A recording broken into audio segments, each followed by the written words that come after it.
And this is what really boils my pit stuff, is when I get people that say that we know through How Brands Grow and Eriba Bass Institute and Byron Sharp that loyalty doesn't exist. Hey everyone, today we're chatting with one of our most loyal podcast guests, John Lyons. He's back on the show to talk again about loyalty, the misconceptions, and how we can invest in loyalty as a brand building mechanic. So buckle up and let's talk branding. So I'm John Lyons. I've been in marketing for about 25 years now. So I spent a lot of my career in agencies. I founded and successfully exited a couple of agencies of my own. I've also spent time client side for a small technology group and for the best brand in the world, but certainly Denmark, the Lego Group. And I'm now working as a fractional CMO. So I work with B2B businesses, professional service, kind of SaaS and tech, helping them basically use effective marketing to grow their business. Love that. Like, I see this term pop up a lot more recently, like fractional CMO. What does a day in the life of a fractional CMO look like? So I suppose the first thing to say is all that fractional means is like timeshare. Hmm. So, I split my time fractionally between clients. So it's in an ideal scenario, and nothing's ever ideal, you'd have kind of set given days to particular clients. But basically, what you're doing is you are working towards an objective. Some of the work I do is project based, some of it is ongoing, like genuinely fractional. And what you're doing is working towards those objectives and really looking at where the opportunities for the business is. So, as you know, Steph, I've always been a very commercially minded marketer. I've always been very much dedicated and an advocate of marketing effectiveness, as you have been. And so it's just being very practical about, okay, how can we grow your business? What are our opportunities? What does that look like from the bottom line? What channels do we use? What message do we need to get out there? So it's kind of it's a very holistic approach. And at this stage of my career, it's nice to come in as the knowledgeable person in the area that I'm knowledgeable in, not have to deal with day-to-day political issues, and be expected to make a difference, which isn't always the case in corporate, for example. Hmm. Yeah, it sounds like a really interesting job where it's like not like what I when I look back at not the time when I was not in-house, like I loved the fact that you could go on for a bunch of different brands and do a lot of stuff. But what I really lacked was like time to make a real impact and like do repeat and get learnings from it. And now I'm in-house, it's like a totally different dynamic where you really get to build on one brand. But I can imagine like after a while in your career, this is like a bit of a hybrid model where you have the best of both worlds. Yeah, absolutely. And then, the other thing is, and I don't know if you're finding this, and maybe you love it. I mean, sometimes I do myself. But the other thing is that when you're coming in as relatively expensive, but obviously high value, a relatively expensive partial hire or part-time hire, you're not going to just fill gaps as you sometimes do as a full-time in-house person. So, I've been in roles in the past where just because I've been there and we need something done, I end up doing the thing. There's no point paying my rates to do that. So we can get other people to do those things. So it really gives me the opportunity to focus on kind of what only I can do. Hmm. And Yeah. I kind of need that in a little way because certainly, my last full time role, I remember my MD, kind of Sophie, saying to me, "Yeah, John, stop trying to do everything. I want you doing the things that only you can do." And sometimes I spread myself too thin, and this protects me against that. Hmm. Yeah. Maybe one more thing on this. Like, I'm curious when you start a new fractional role somewhere at a company, like, what's the first thing you always do? So the first thing I always do is I asked, do they have a marketing or business strategy, and do they have any customer research? And quite often, so what I'm finding certainly in the current environment, and this isn't going to change, but yeah, in the kind of .com tech era, it's a lot easier for very smart people to spin up a business based on a product that they've developed, but without necessarily knowing the market. So I think we've probably got more sales and product led businesses than we've ever had before. That they get to a point. Some of them realize straight away that they need marketing, but sometimes they get to a point where they're plateauing, and what they need is for someone to come in and show them the other side, the marketing side of things. Which I get product, and I did a little video recently talking about product market fit because I think that's the most fundamental thing that lots of businesses don't consider, sales and product based. What is the product market fit? Think of the market. So kind of going in and trying to look at the product market fit and also try to understand who the customer is, because we still have this this belief that build it and they will come, which isn't true, but also, well, we want everyone to buy it. No, you don't. You want to focus in on the people that are most likely to buy it and be what they need you to be. So it's really about helping them understand the opportunities and also the financial benefits. So to me, marketing isn't just a cost. Marketing is about business outcomes. Yeah, interesting. And like I've seen that personally as well, working in with like some B2B SaaS companies like in that area. Very often marketing is like something they consider maybe down the line, but there's not a lot that actually like start with it or at least have, and especially then like thinking about marketing as a broad discipline, but then as a brand part of it, that's like usually the last thing. Like, oh yeah, we'll do that in 4 years when we have a lot of money and we're IPOing or something. But it's often something very hard to So, convince these types of companies from. no, But totally, and I no, think we're seeing businesses in early stages kind of moving into getting growth people in before actually refining what it is they're trying to offer people. That's a fundamental mistake. I'm absolutely fine with growth people. I'm absolutely fine with sales activation, but you kind of need to understand what people need you to be first. yeah. And how do you do that, John? Blimey. Research, customer research. Any research is better than no research. Try to understand. You need to understand what the consumer needs. So too often businesses focus on what it is they do, and they don't think through in terms of how that connects to what their potential customers need. And what they don't need is a list of features. What they need is an outcome. So again, kind of when we talk about product-based companies, most of them focus more on features than benefits. But the way to sell to people is to show them that what you're providing to them solves their problems. It gives you benefits. So to me, it's about understanding the market and then being very, very definitive and concise about what your strategy is, what your marketing strategy, your brand strategy, how you're taking that to market and sticking to it. Hmm. Yeah. Maybe let's shift gears now because obviously you've got a big bit of like how do you say that? I'm gonna say a bone to pick. Is that a real thing to say? I don't know. But anyway, loyalty. Yeah, yeah. You mentioned Loyalty. you mentioned it to me that like some of the people that come on this podcast before, but like in general, it's a thing where we accept that basically loyalty doesn't exist. But you're saying no, Steph, that's wrong. Like, tell us more.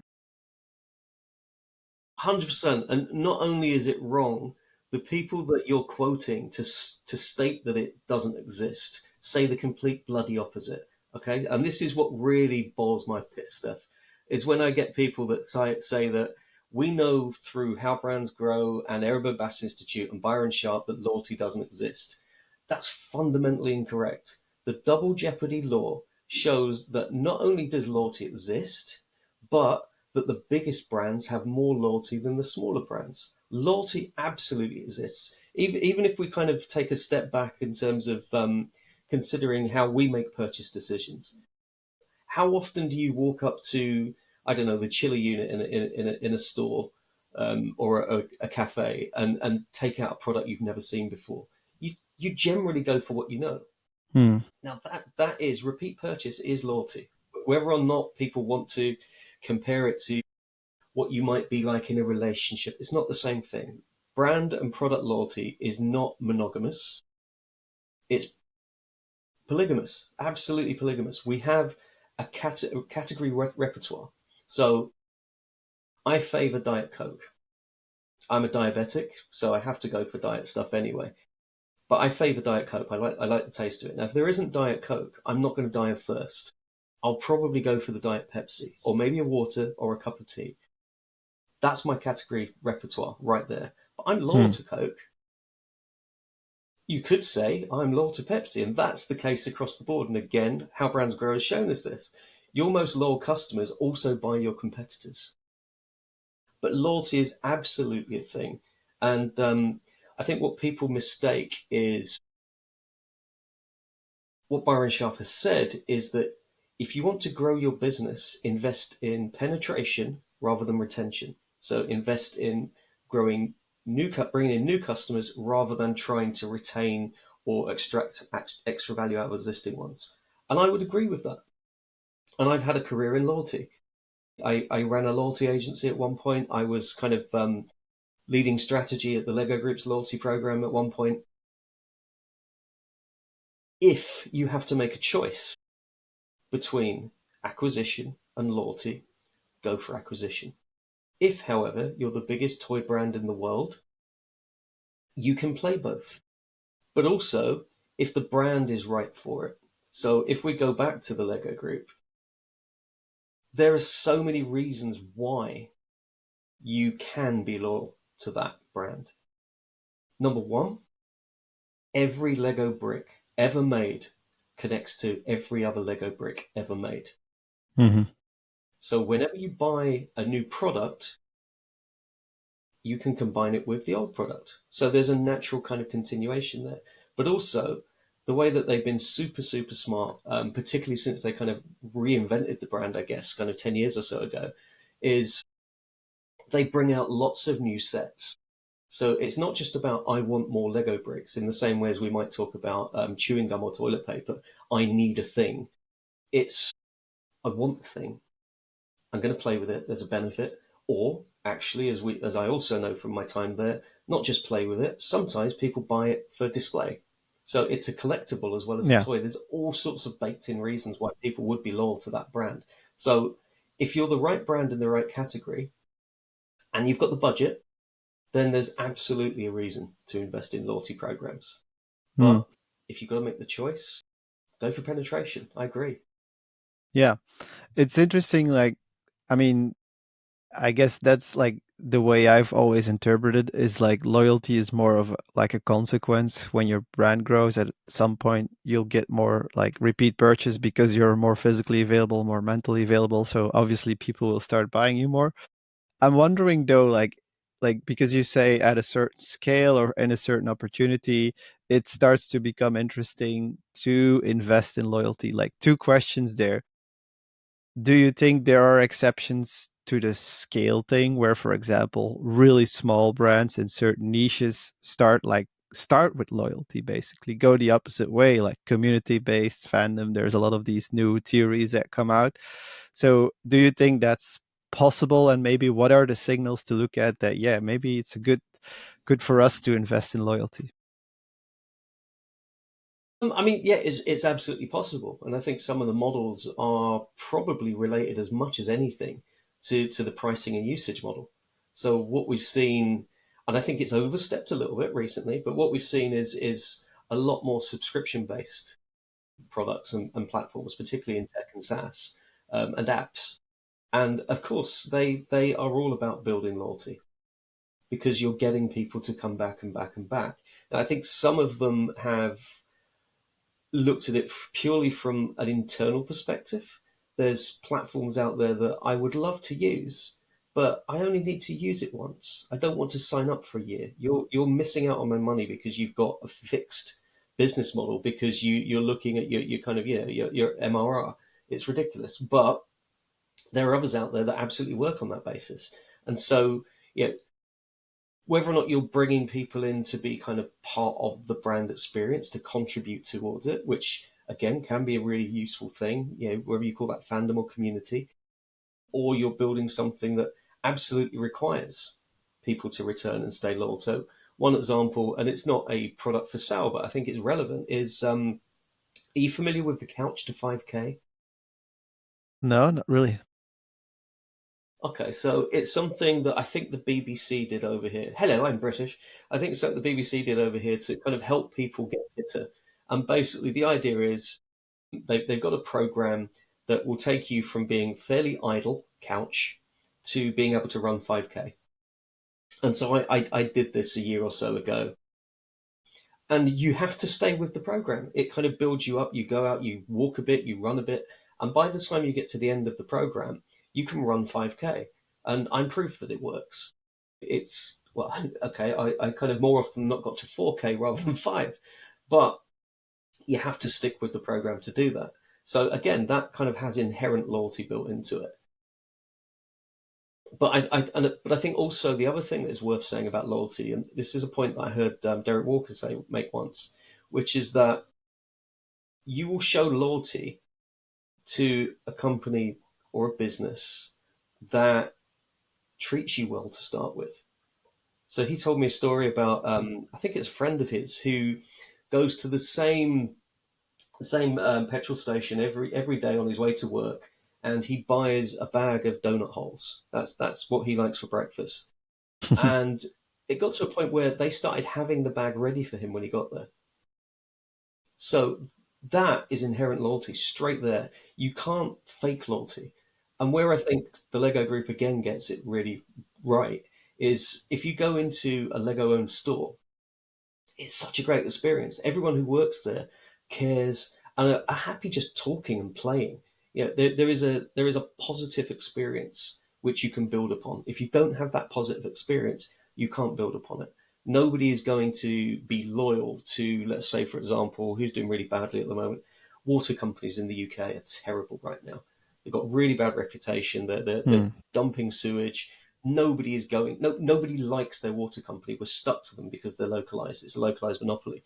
You can't build loyalty from that, Hmm. but you can build loyalty from having someone's favorite breakfast snack ready for them. Yeah, and that's, I think, indeed, like where, like, I think everything Baron Sharp and the Ehrenberg Best Institute tells us is correct, and I think it's something we need to be mindful of, especially like if we look at things from a certain scale and from a certain distance. Where it falls flat is like if you start to use these basic principles, like, okay, let's only focus on acquisition in a sort of like very cold way. It becomes like almost the idea that you never need to care about like what happens after when people buy your product or whatever, and that's like totally the opposite of what you should be doing, I think. And I think if you can, like, for example, for Alan, the brand I've been working on, what we've been doing actually is kind of flipping it and like thinking, how can we build brand with our customers but also make that very visible in a way that we acquire new customers. And I think that's like a strategy that is very often ignored. I don't know if you've seen similar things, but yeah, it's just a thought. Yeah, absolutely. I mean, the thing is that there are a number of different positive outcomes from loyalty as a loyalty program, if you like, or trying to engage in more loyalty. One of them is financial, of course. You're not looking to lose money, but actually, it's probably one of the lesser ones. So the other reasons for doing it are obviously kind of building an owned database, pretty straightforward, pretty basic, but also developing that community in such a way that people advocate the brand. And of course, I can go back and talk about Lego for that, but I worked on a campaign years ago now for Nutella.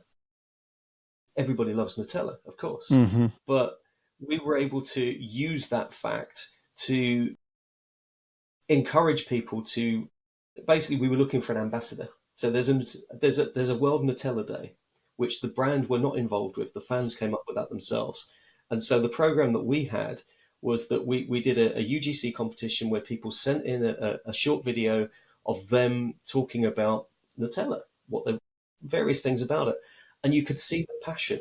Some people were absolutely obsessed by this. Now we also know most people are not obsessed about stuff, but these people were so passionate, and because they're sending in videos, we could see that they were also very good at presenting, very good at kind of sharing and amplifying, that they became advocates, they became ambassadors. So that's another great thing that you can do from a loyalty program. There's so many more things that you can do.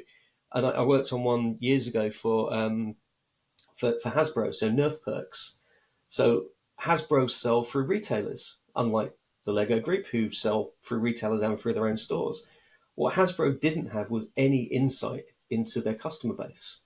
And by setting up a retailer agnostic loyalty program, we were able to uncover those insights. And it was fascinating to find out, the expectations that their kind of standard customer would be a 13-year-old boy wasn't the case. We were finding kind of middle-aged men. What one of the highest purchasers was a middle-aged lawyer who just liked to sit in his office shooting Nerf blasters all around. It's crazy.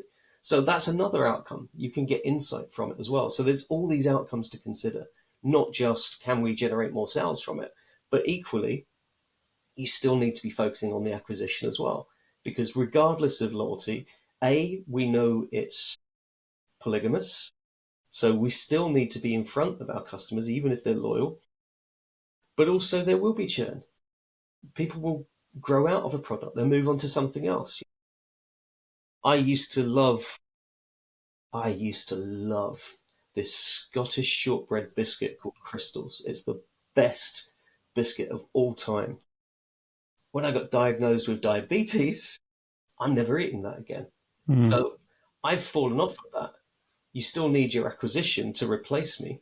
I haven't gone to a competitor. I've just gone from the category. So all of those things need to play as well. Mm. Yeah. What's interesting to me is like it almost seems like investing in loyalty. At least that's how like I think Ehrenberg Bass frames it, and they look at it mostly as repeat purchase. It's almost like that investing in loyalty is almost opposite to brand building. Well, in reality, like I think there is a lot of gray where you can basically create synergies between both, right? What like Yeah, for you? 100%. I mean, for What me, are most things tactics live in the grey areas anyway. what are tactics that you can do to increase loyalty, maybe beyond just like, hey, you'll get 10% off of every next purchase or whatever? You can give people exclusive access to things and events.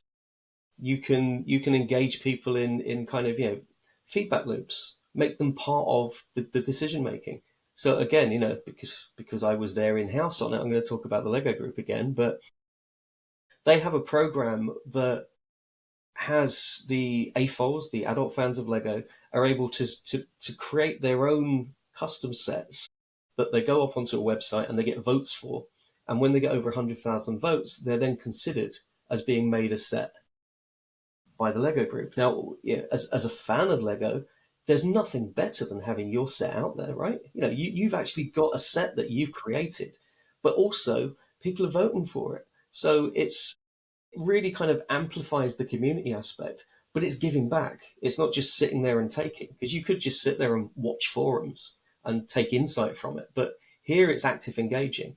And of course, as part of the loyalty program, we would we would invite um, we would invite kind of the most active members to events. So when we reopened the London the big London store at Leicester Square, we had a lot of people from Lego groups, unofficial, but we knew of them, we connected with them. That they had a big AFOL engagement team, adult fans of Lego engagement team. So we had groups come from all over the country. We had people come that were members. They were able to kind of enter a prize draw to come to this pre-opening, and it was fantastic. That they feel part of things, and I think kind of for me the discount only model is fundamentally flawed, really, because what you're doing is you're kind of almost incentivizing people not to spend until they can get it for cheaper or less.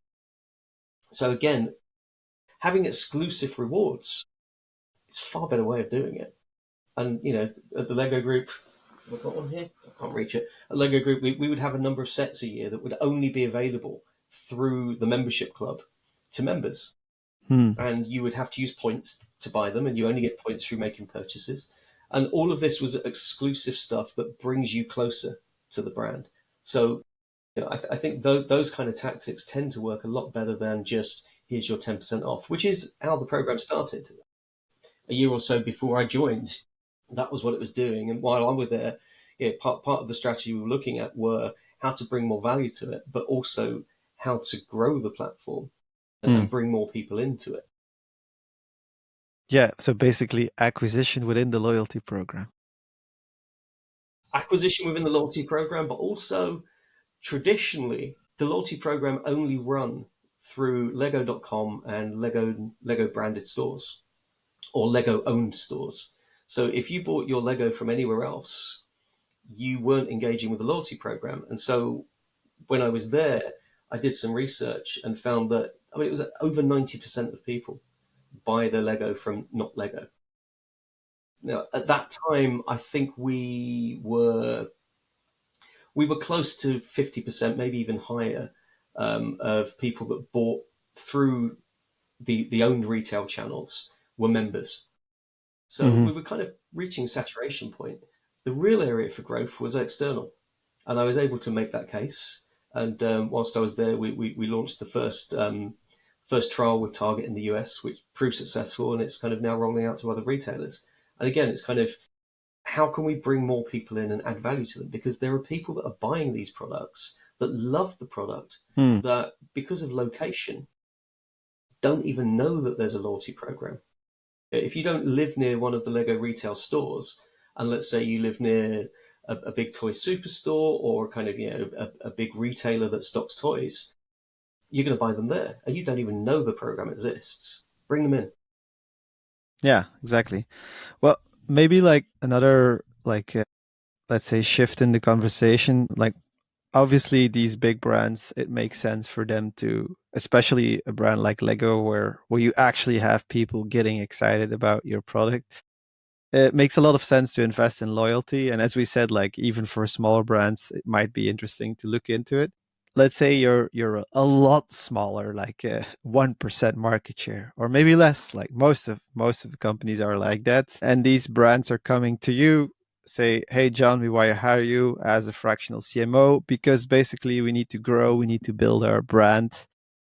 But like how do we begin doing that? Because if we want loyalty, obviously we need to invest in brand.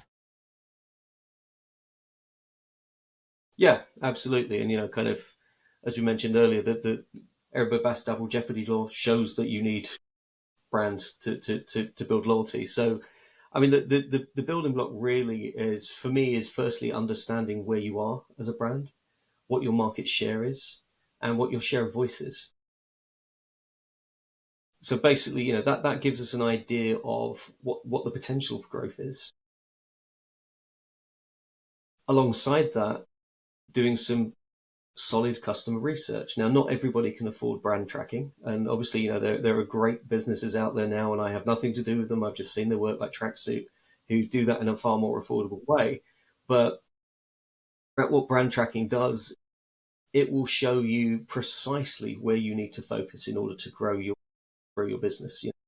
Either you're lacking awareness or consideration or preference, or maybe you're not aligning your brand attributes aren't as well aligned with what people want and need from when they buy from your category, and it will give you all of that. But if you don't have that, any kind of research is useful. You need to understand what it is that a potential consumer, someone who's going to buy from the category you're in, needs and wants to be true in order to choose you.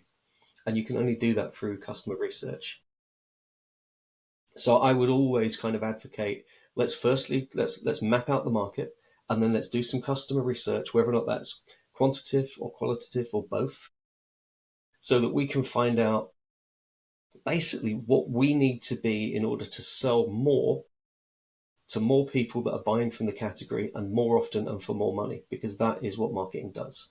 Okay, so we're looking at where those opportunities are. We then maybe need to look at strategically look at the positioning. Who is it we're targeting? What is it they need us to be? How are we going to go about doing that? Now, there's lots of frameworks. I'm a big fan of get who to buy. So, you get your target segment who have a particular problem to do whatever it is you need them to do, and buy is the key thing because that's what you're going to be doing with your market plan. So it could be by showing them the value or by turning up where they're having their problems, whatever it is. And then from there, kind of making sure that your brand is presented in a way that people understand. Now, I did some research recently on cybersecurity where 67%, I think it was, of the companies that we surveyed said that they believed that their brand was distinctive. And we know the value of distinction, right? So I did a very quick survey of the top six cybersecurity only brands as given to me by an AI platform, and they all looked exactly the same. Not only did they look the same, they had the same primary color, which was a dark blue. Almost all of them, I think five of the six, had white as their secondary color. They all used the same six words interchangeably, including innovation. I don't know what's so innovative about sounding like everyone else in your category. And they all talked about them rather than the customer. So, it's actually not that difficult sometimes to be distinctive and to be memorable. And the truth Hmm. is, and I'm going back to your friend of mine, Jenny Romniak, and I'm going to paraphrase her quote, which is one of my favorites in marketing, which is that too much marketing and advertising is focusing on trying to persuade people as if we're already in the room with them. Whereas the truth is, we need to gain the mental availability for a chance to be in the room with them first. Hmm. And you only do that by being distinctive. So making sure that you're distinctive, that you're on message, that you are presenting as what people need you to be is the ultimate first step. And then you've got your marketing plan. What objectives and key results are we going to set here? How are we going to assess short and long term performance and growth and sticking to it? Being agile if things change, because sometimes things change. And we all know the big P word that became so popular during the kind of lockdown era, pivot. Sometimes you need to. But ultimately, if the market doesn't change and you've done your research properly, you stick to your category, you stick to your strategy, and you make it work. And I'm also very curious, like I think a lot of marketers that are working at like these, I don't know, it could be B2B. It's typically for B2B, but it happens in a lot of B2C companies as well that I talk to.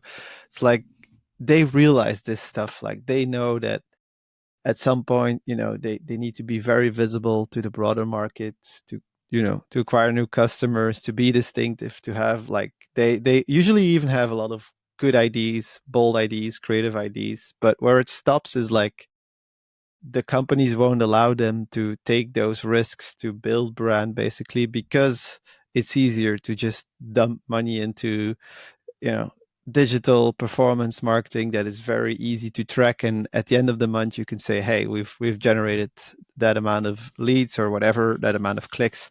Like, how do you, maybe because you have to do that as well, I guess, as a fractional CMO, how do you convince those leaders to start investing in brand?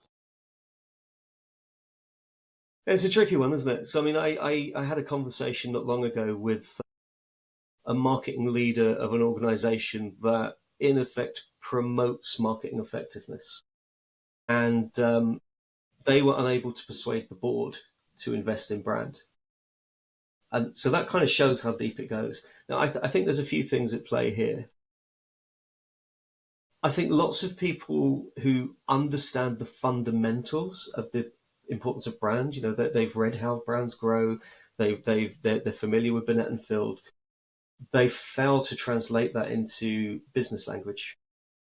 But also, they don't know how to quantify it. Because what's so easy about performance marketing is that you can literally say, you put this in, you get that out, and you can stop at any time. You're not committing to a long period. You test and iterate. But we know, again, Les Binet and Peter Field have shown us this, that brand delivers the greatest outcomes. So for me, you need to first kind of understand the case for brand and then be able to quantify it to the senior leadership, to the money holders, the CFO, the CEO. And there's a few things that I kind of use. So number one, we know from John Dawes at the Aaron Bass Institute working with the B2B LinkedIn Institute that at any given time, only 5% of your target market are in buying mode. So whatever marketing you're doing, 95% of it isn't going to convert by its very nature. So on that basis, what do we do with the 95%? Because also, I've seen research that shows that there's a strong correlation between brand awareness and purchase intent. It's kind of like, it's like over 60% if you put it in percentage points. So we know that brand awareness is important for purchase, and we know that people aren't always purchasing now. And of course, we know, going back to our good friend, the double jeopardy law, that the biggest brands sell more to more people and more often. They have higher penetration and they have higher loyalty. So really kind of, how do we turn that into a case and an argument? And it sort of takes us back to the long and the short of it. So again, we know from the long and the short of it that your optimum average spend, and this is based on the IPA effectiveness database, the optimum average spend is 60-40 in favor of brand. Now, I saw something recently that was it was a report, and I can't remember who it was from. I'll share this with you later. But actually, the spend is the opposite. It's 60 on performance and it's 40 on brand, typically across Mm. CMOs that were Yeah. surveyed. And 71% of CMOs said that they would be increasing the spend on performance, which is crazy. You know, the way that, so we know it's important and we know it's not being done, but we need to quantify it to people. And to me, there's a couple of models that I would use, and I have used. Number one is brand tracking. So if we can see from brand tracking that compared to the rest of the category, you are underperforming at a certain stage of the funnel, let's say consideration. If you're going to invest in increasing your consideration by a certain percentage, either to get closer to or even surpass, if you're going to be kind of really bold, the category norms, then you know that that's going to have a financial outcome because it follows down the funnel. So you can say, I need this amount of money to grow consideration by this percent, and that will deliver this to the business over 12 months. So it's about smart objectives and key results. Or it might be an attribute. We need to be seen as being more innovative. So we need to change our messaging around that, and maybe we need to change the business around it. All four P's can come into play here. And by doing that, we stand to grow a certain amount of more market share, and therefore this will be the financial outcome. So you're mapping it, you're putting it in numbers, you're putting it in business language. Don't talk about brand and things that people take as fluffy because they don't understand the value of it to business people. Talk business. And of course, the other one, and Les Burnett and Peter Field have kind of been the main people developing this. It's not their original thing, but excess share of voice. So we know empirically that if your share of voice is more than your share of market, you stand to grow. Okay. So, and not only that, we know the amount that you will stand to grow. So you can add 0.5% to, actually, it's 0.3 to 1.2% market share by having a 10% excess share of voice. Really easy to calculate. It's your share of voice minus your share of market. Share of market, there are tools that are out there that will help you do it. Share of voice, that has been shown that share of search is a brilliant proxy for that. So whether or not that's pure brand search or it's brand plus category search, those are the comparisons. So you can map out where you stand. Are we in decline? Are we in equilibrium? Are we in growth? And by how much? And if we spend X to grow our excess share of voice by a certain amount, this is what comes out at the end of it. Again, you can put that down as an OKR with your budget, with your smart objectives, the input, the outcomes, the budget, and that's it. Put it like that to the business. And that's what I've always done in my career. But what I've been trying to do recently, and we've talked about this before, is just trying to put this down into something that's tangible and practical for other marketers. Because I'm lucky. I'm lucky. I've been in this game for a long, long time. I've had lots of different roles, and I'm confident. I can talk. I can talk on the fly. And, I have white man privilege. So I can stand in a room full of business people as someone that's also run a business, and this has been a major help to me as a marketer, I can stand in a room of people that are running a business and say, I have run businesses myself. I understand the ups and downs. I understand the pains of running a business. This is what we do. This is how we grow it. And it's I'm not saying it's easy for me, but I've developed the kind of the language to explain it. And what I'm trying to do now is to put it down in a way that will be more useful to other marketers, because I think it's the number one thing that people ask. So whenever when I did the marketing week Mark Ritson mini MBAs, and I did all three, the question that would always come up would be how can I get my CFO to sign off budget? And Mm. these are educated people. These are trained marketers. So I think that there's a need for it. There's a practical need for it. I don't know if I've found the silver bullet. I've talked to Les Burnett about this. I've talked to Dr. Charles Graham from Ehrenberg Bass Institute about it. But I'm hoping to kind of bring some light to it, because it's something I think is needed. And, as you can tell, I kind of care quite a lot about. Yeah, I guess like it's for a lot of people like they believe in the idea, but very often they struggle to get going. And I agree that like the things that you mentioned, like even just simple things as looking at share of search and trying to quantify what that would mean for like the investment for the next year could be a great starting point for a lot of marketers. So like people listening, go and try that. Go to Google Trends and just see how that looks like, because I think it's quite an easy tool that we didn't have like 5 or 10 years ago. So especially in some categories. Maybe to wrap things up, John, you've been putting out some really cool content. Like what are some of your like future plans? What can we still expect? Is there a book in you? What is gonna happen? So yeah, I mean, you've been an inspiration for a lot of this. So you were one of the first people that started going on about my hat, and you and Harris have both kind of inspired me to go out there and create digital versions of hat that have been really quite successful for me. So kind of I've taken that and another silly thing that I've been doing, which is taking pictures of my local bins. And so I've got a regular content piece called Bin Juice, which is a video where every 2 weeks I sit down and I just talk about a marketing thing from a practical perspective. And that's going to continue. My newsletter, The Lion's Share, is going to continue. I've also recently been contributing to some LinkedIn Live stuff with a guy called Seb McKay. So he's a positioning expert, former copywriter, and we kind of come on, we talk to people, we take comments on, and we just talk about various marketing things. And I'm kind of interested in turning that into something more useful. So speaking to a marketer that I know, Simon Swan, he's talked quite a few times to me about kind of practical marketing, and what I'd like to do with it is expand it and turn it almost into a bit of an online marketing surgery. So I don't want it to just be me and Seb, because it's two white guys with not much hair.